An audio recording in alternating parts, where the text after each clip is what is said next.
there, friends. Rebecca here, the Dragon Librarian from Farmington Community Library. And Lala and I are here today to talk to you about a couple books that we think are absolutely wonderful.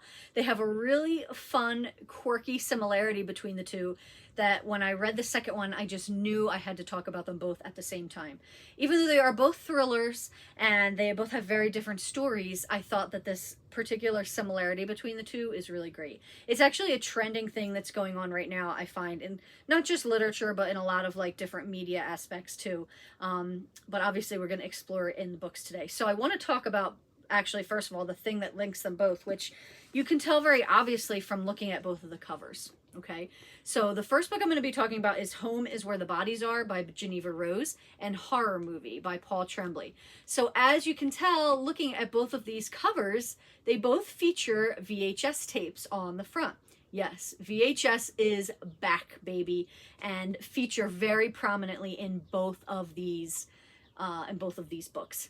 Now, I am a child of the 90s. I was born in the 80s, but I grew up in the 90s primarily. And, you know, VHS tapes were what we watched all our movies on and stuff. So I think that they hold a very nostalgic sort of vibe to them when there are books and stories like that take place, because, you know, in today's digital age, going back to analog VHS is kind of fun, right? There's just something about it that is nostalgic and fun, and there's just something creepy, I think, inherently about these kinds of forms of media versus, you know, a digital downloading a streaming movie, right, is not nearly as creepy as like a VHS tape, as you can tell from both of these covers, which is really cool, right? And they came out right around the same time. This actually just came out last week, but I'm going to talk about this second. I want to talk first about Home is Where the Bodies Are. This came out a couple months ago. Actually, the publish date was my birthday, and I do just want to show off for a second because I got it signed. Yes, it's signed by the author.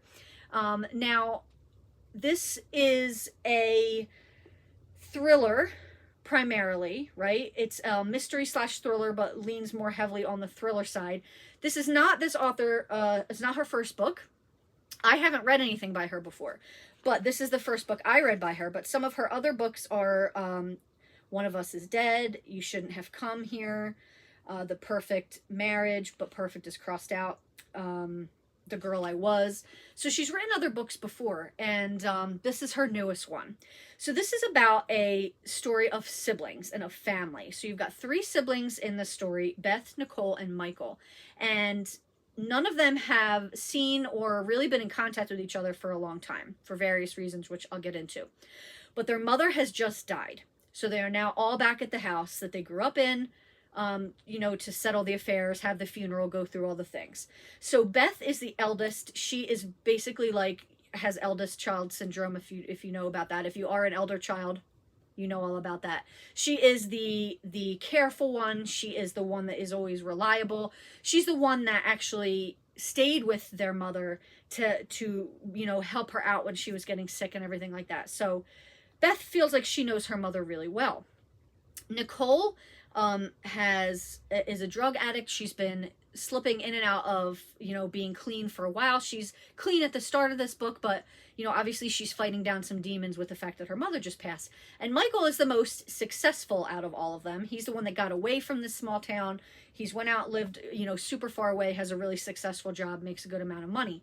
So all 3 of these personalities that are sort of like, you know, oil and water are now thrown back into the situation as adults, where they have to deal with this, you know, bit of a trauma of dealing with their mother. Now, their father, I haven't mentioned him before, right? He has been out of the picture. About 15 years ago, he actually just up and left. Left a note saying, I'm sorry, I can't do this anymore. He's gone. But when her mother was dying, the mother actually starts to try to say something to Beth about, your father didn't just disappear. You have to beware, and then she dies. So Beth really never gets this full message. So we're now at the start of the book. They're going through the house. They find these old VHS tapes, which are like family movies, right? We all know about those. We all have some family movies, right? My family has tapes and tapes and tapes of old home movies. So they're watching this one particular video that was very close to you know, when a lot of the problems started happening. And there's the scene that they watch at the end of it that's very disturbing.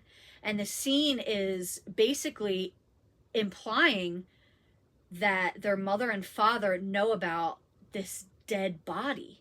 And when they, because there's this dead body in the video, and their mother and father are talking about covering it up and hiding it. And these kids are like, oh my God, what? Are you kidding me? And they know who this body is because one of their childhood friends went missing when they were all in teenagers. And it's this person. Nobody ever found this kid. And now they're watching this video of their parents talking about a dead body. So what do you do in that situation? Their father is gone. Their mother's dead. They have no one to ask. But Beth is determined to try to dig into the past to find out what the story is with that. Love this book. It's absolutely phenomenal. I could not stop reading it.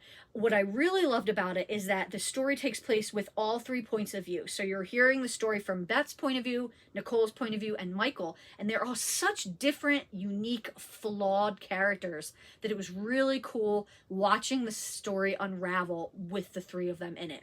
Lots of great twists, particularly at the end. Of course I didn't see coming what was coming because I'm the worst person ever at guessing guessing twists. I can never get it right, but this one was a doozy. I did not see it coming at all. I thought it was phenomenal. If you're looking for a really great mystery / thriller, this one I think leans a little bit more on the mystery side, but it's probably close to being about half and half. Great summer read. Home is where the bodies are.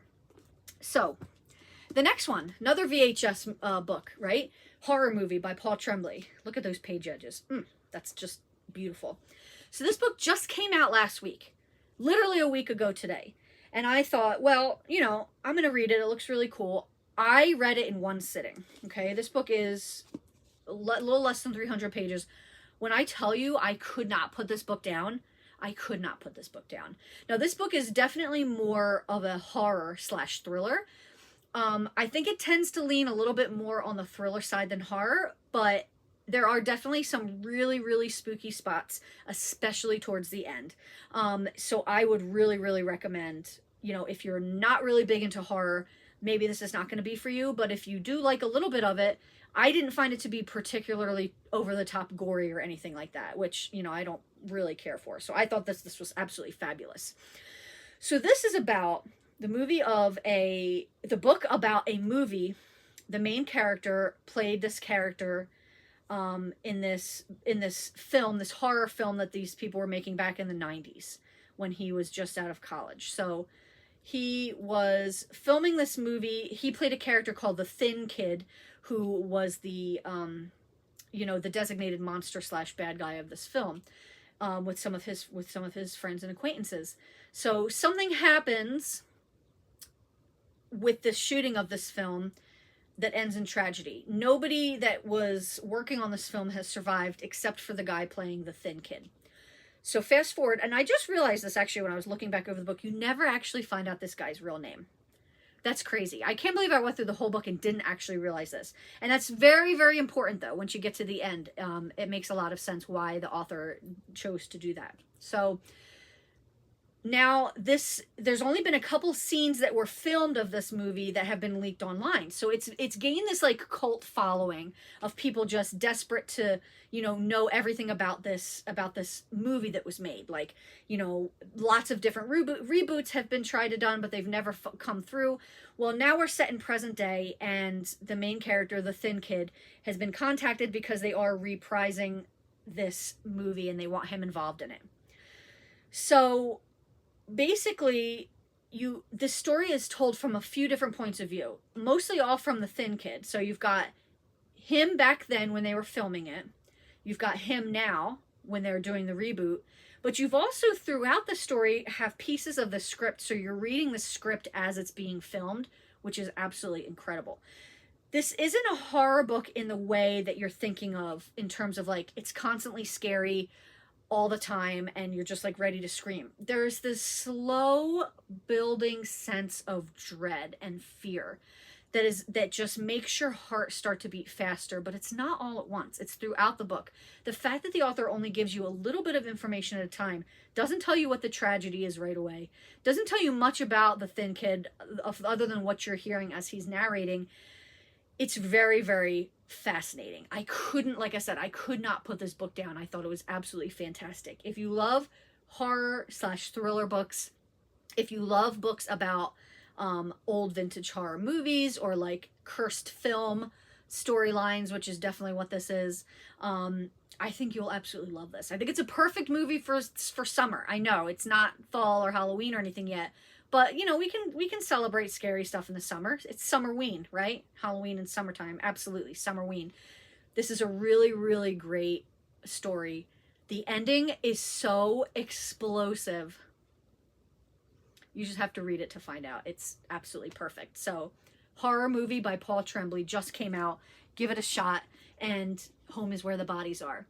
Give this one a shot too, because they are both absolutely fantastic. Well, that's what I've got for you guys today. I hope that these books sound really awesome and that you're super excited to try them out. If so, please feel free to come and get them from Farmington Community Library. And also, please like this video, and I thank you so very much for watching. Have a wonderful rest of the day, my friends.